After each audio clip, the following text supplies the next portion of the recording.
Bom, amigos, seu Bianco, o programa de hoje começa falando de moratória da soja. A gente debate esse assunto desde quando o programa Agrodebate começou, desde o seu primeiro programa. A gente fala sobre moratória da soja, um assunto que está dando muito o que falar e ainda deve continuar sendo discutido nesse ano e, quiçá, ano que vem, ou não sabemos até quando também. Bom, caso o nosso telespectador não saiba, um resumo bem pequeno aí, a moratória da soja é um acordo comercial entre tradings, aí, empresas interessadas em não comercializar produtos, principalmente commodity, soja, milho, de propriedades que tenham feito desmatamento, aí, qualquer tipo de desmatamento dentro da sua propriedade, mesmo que dentro das leis brasileiras. A lei brasileira autoriza, deixa, tem permissão. Mas daí um grupo que foi lá e falou assim, vamos fazer um acordo? Não vamos comprar? Não, enfim. Vai lá e fala, não vamos comercializar esses produtos. De certa maneira, eles estão corretos em buscar a preservação ambiental. Mas daí vem outros lados dessa história também, né? Quem está cobrando isso são quem não faz a sua parte também, então não faz nenhum sentido você cobrar de outro o que você não faz, né? Bom, a informação é a seguinte, o Conselho Administrativo de Defesa Econômica, o CAD, ele decidiu nessa terça-feira, dia 30, suspender até dia 31 de dezembro desse ano, ou seja, por todo o ano de 2025, pelo restante do ano de 2025, os efeitos de uma medida preventiva que tinha sido... Essa história tem muitos capítulos, né? Suspender durante até o final de 2025 aqueles efeitos daquela medida que havia paralisado a moratória da soja. Então a medida tinha paralisado a moratória da soja. Beleza. Agora suspendeu. E ainda assim, seu Bianco, a ProSoja comemorou. A ProSoja principal ou um dos principais protagonistas na luta para que a moratória da soja acabe. E a ProSoja comemorou, eu achei isso surpreendente, eu precisei até ler, reler, buscar entender, entrar em contato com pessoas para que eu entendesse por que a ProSoja comemorou isso também. Então a gente tem um novo ponto que a moratória da soja ela continua valendo até 2025. Só que o ponto dessa questão, seu Bianco, que eu consegui aí entender depois de muito pesquisar e estudar, é que a ProSoja pelo menos está aliviada e comemorou porque durante esse período, até o final do ano de 2025, a moratória continua valendo, mas o CAD está avaliando, está investigando, e durante esse período uma investigação está acontecendo. Então por que a ProSoja fica feliz com uma resposta dessa? Que a princípio o que a gente espera é que a ProSoja fique feliz que a moratória da soja não esteja valendo, mas ela comemorou estar valendo até o final de 2025. A notícia é que a partir de 2026 pode vir uma outra medida a partir do CAD para que, de fato, acabe com a moratória da soja. Qual que é a expectativa? O que o produtor rural deve esperar, na sua opinião, seu Bianco? No meu entender, a ProSoja também comemorou em virtude do quê? Porque quando você fala de Brasil, de leis brasileiras e de julgamento judicial, ninguém sabe o que pode acontecer. Então, comemorou por quê? Porque havia decisões judiciais que cancelaram. Então, no meu entender, todas essas... O que o CAD disse agora é o seguinte, mais ou menos, eu só não vou dar uma decisão e isso é um cartel mesmo? Por quê? Porque senão haverão muitas ações contra a tal da Biov. Mas, no meu pensamento, é uma decisão que prova que os produtores e a ProSoja venceram e que isso irá, então, passar somente até final do ano. E que, a partir do ano que vem, não poderá mais existir. Dentro disso, cabe também a lei do estado do Mato Grosso, que o governador de Mato Grosso tinha determinado que todas essas empresas não poderiam ter benefícios fiscais quaisquer que sejam para essas empresas que participassem desse determinado cartel. Então, no nosso entender, acredito eu que é uma grande vitória, principalmente da ProSoja, e a Biob também se diz vencedora em virtude de que não veio uma taxação, uma repercussão de muitas multas, muitas ações em cima dela mesmo, em virtude de que eles formaram mesmo, essas 4, 5 multinacionais, formaram mesmo um cartel.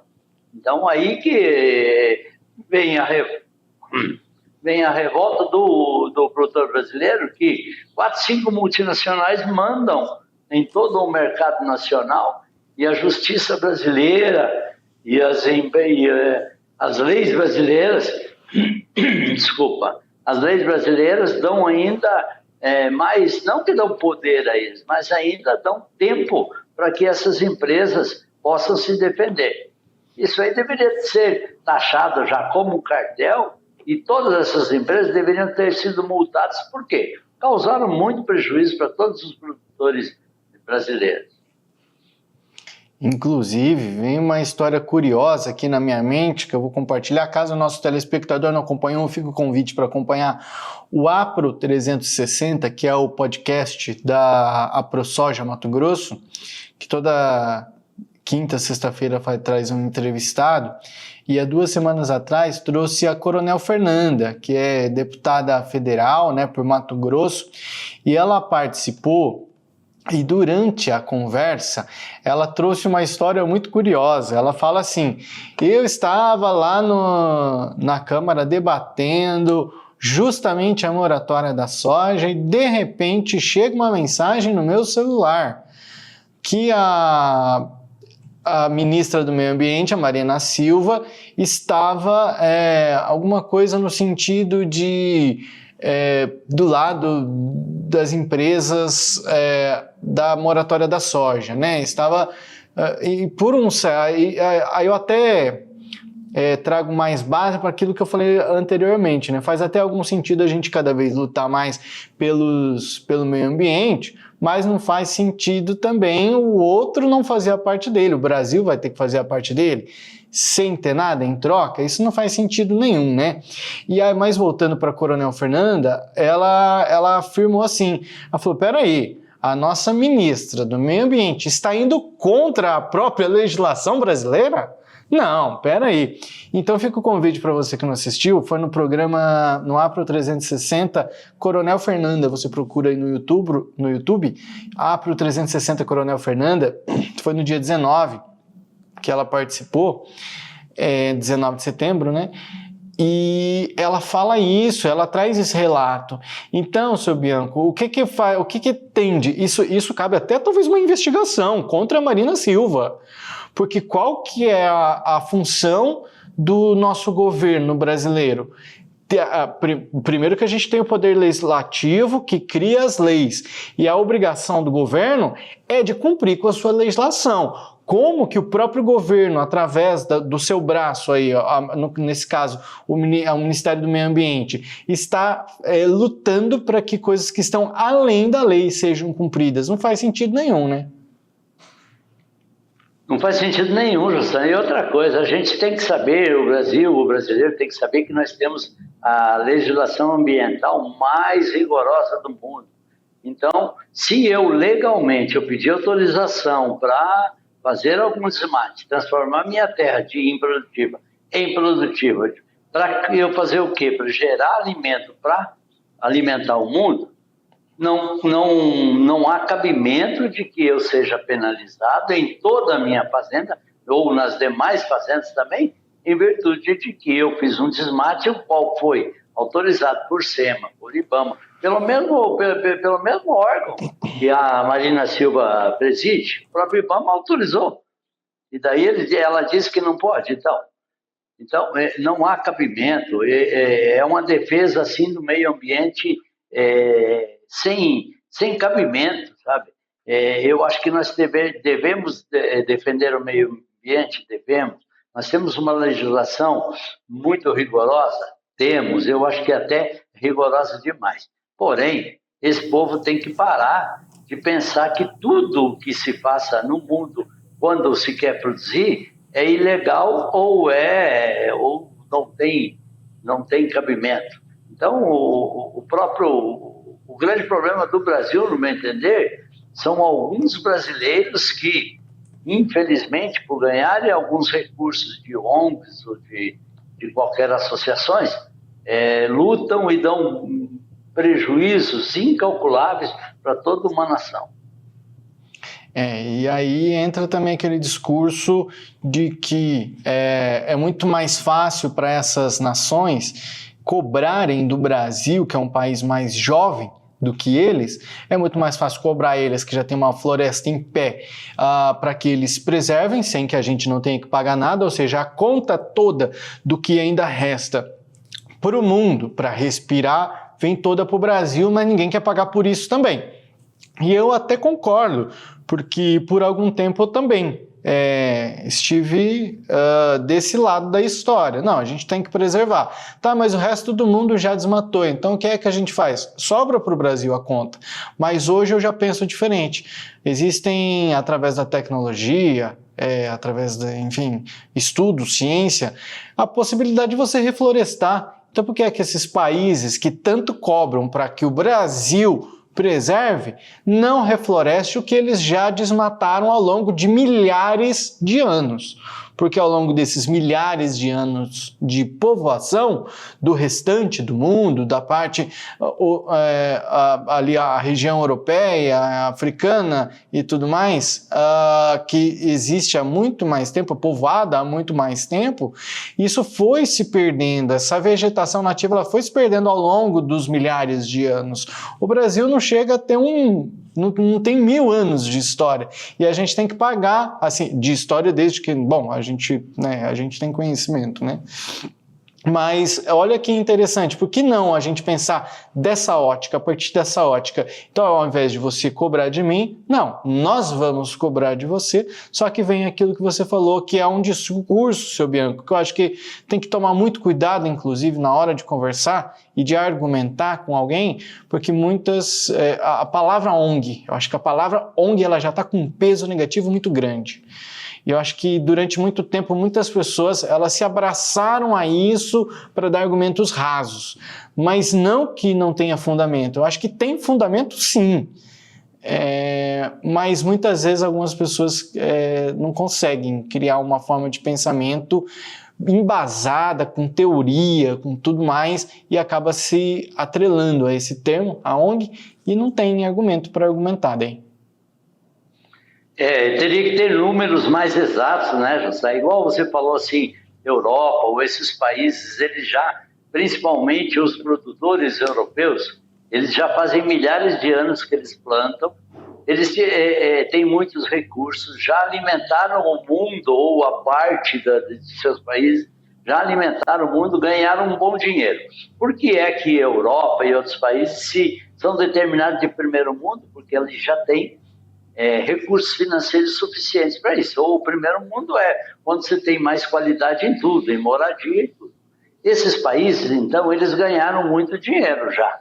E agora, eles não aceitam que nós, brasileiros, que temos menos que temos aí nossos 500 anos só, que nós possamos entrar no mercado e que produtores brasileiros, ou que o povo brasileiro, possa ganhar um pouco de dinheiro, mesmo sendo que está alimentando o mundo. Então, dessa maneira, eu acredito que, por isso que a França fica batendo muito, só para os telespectadores ficarem sabendo, até a França não compra menos de 0,5% daquilo que o agro brasileiro produz. E faz um estardalhaço e dizem, que nem essa Biov aí, essas empresas que compram soja, dizem que por quê? Porque a França, principalmente a França, não quer comprar a carne brasileira em virtude de que vem de desmatamento irregular. Deixa a França de lado, vamos para outros países e vamos numa outra teoria. Não que nós devemos fazer desmates ilegais. Mas, porém, é muito estardalhaço de um país que ele já desmatou a parte dele, ele já fez tudo o que ele podia fazer e hoje ele simplesmente está querendo defender o produtor dele e é ineficiente. Eu vou trazer dados aqui agora, que são dados até contraditórios, porque a gente tem base, nós brasileiros, vamos nos embasar na Embrapa, e o mundo se baseia na ONU, e são dados que eles são bem diferentes. A Embrapa, vamos a números do que a Embrapa diz sobre preservação vegetação nativa.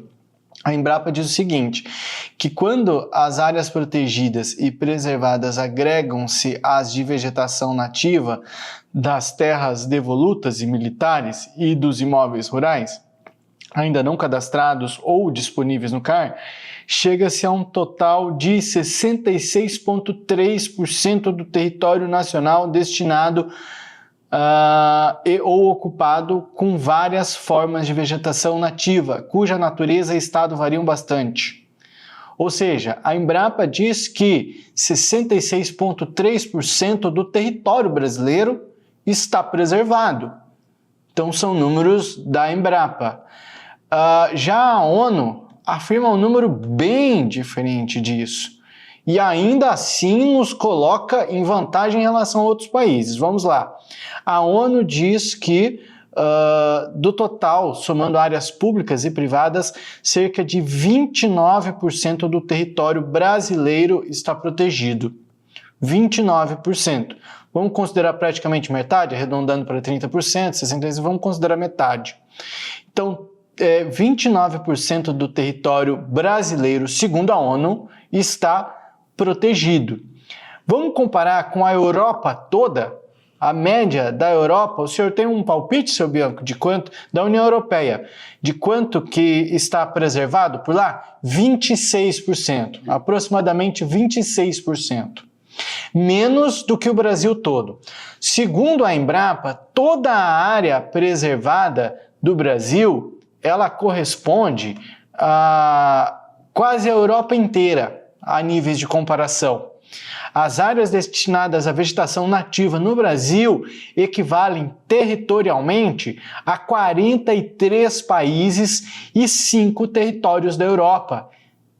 Ou seja, eu deveria ter passado essa imagem aqui para a gente mostrar para vocês, mas ela é praticamente a Europa inteira. Tira algum paizinho de nada ali assim, mas é a Europa inteira, vamos considerar a Europa inteira. Então nós temos uma Europa inteira dentro do Brasil preservada. E enquanto isso, a França, a União Europeia de maneira geral, querem afirmar que o Brasil não preserva. Então por que eles não abrem mão de território para preservar? O que é que eles têm a fazer? Só ficar cobrando e não fazer nada?